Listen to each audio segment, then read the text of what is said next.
पुलाव बनवून घ्यायचा आहे। त्यासाठी मी कढई ठेवलेली आहे। कढईमध्ये आपल्याला टाकून घ्यायचे आहेत जिरे। जिरे टाकल्यानंतर टाकून घ्यायचा आहे कांदा। छानपैकी कांदा असा लालसर होईपर्यंत फ्राय होऊ द्यायचा आहे।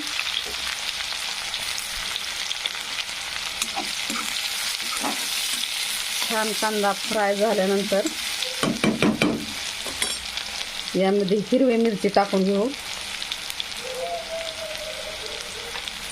हिरवी मिरची नंतर आपल्याला टाकायचं आहे अद्रक, कोथिंबीर, अद्रक आणि लसूण याची पेस्ट टाकून घेऊ।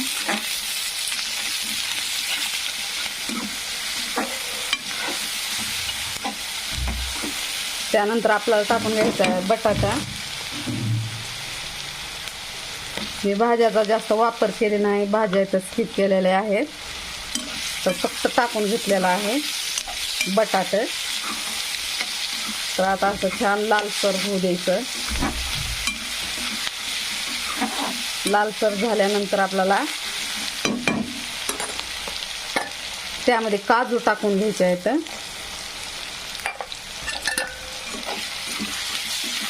छान काजू पण फ्राय होऊ द्यायचे आहेत। फ्राय झाल्यानंतर लालसर झालेला आहे आता कांदा, तेवढा करपू पण द्यायचा नाही। तर त्यामध्ये टाकून घेऊ आपण हळद टाकून घेऊ। आता हळद नंतर आपल्याला थोडा कढीपत्ता राहिला आहे, कढीपत्ता टाकून घेऊ। आता कढीपत्ता थोडा जास्त टाकायचा, चव खूप छान येते यानं। कढीपत्ता टाकल्यानंतर आपल्याला टाकून घ्यायचं आहे काश्मीरी लाल तिखट।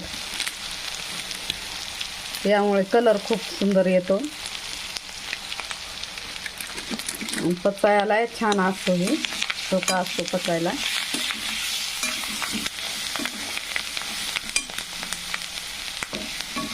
जास्त काही भाज्या वगैरे वापरल्या नव्हता, साधा सोपा असा चव आहे, जे की सर्वांना बनवता येईल। नंतर मी टाकून घेणार आहे उकडलेले तांदूळ।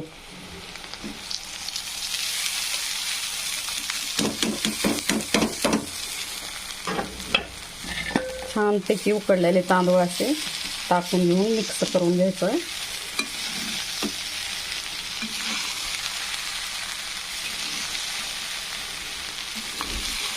मिक्स करून झाल्यानंतर आपण टाकून घेणार आहे वरून साजूक तूप,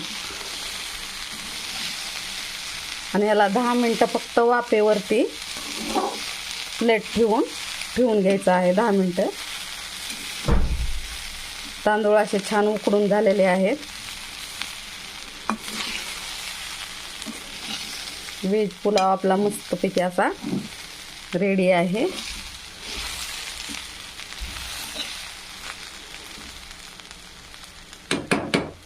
त्यानंतर वरती टाकून घ्यायचं आहे आपल्याला साजूक तूप, घरचं बनविलेलं तूप आहे।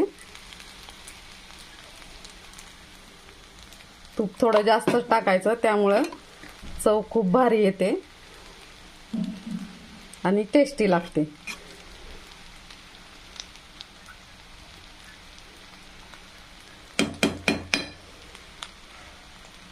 धन्यवाद। लाईक, शेअर आणि कमेंट करा, सबस्क्राईब करा। Bye bye, take care.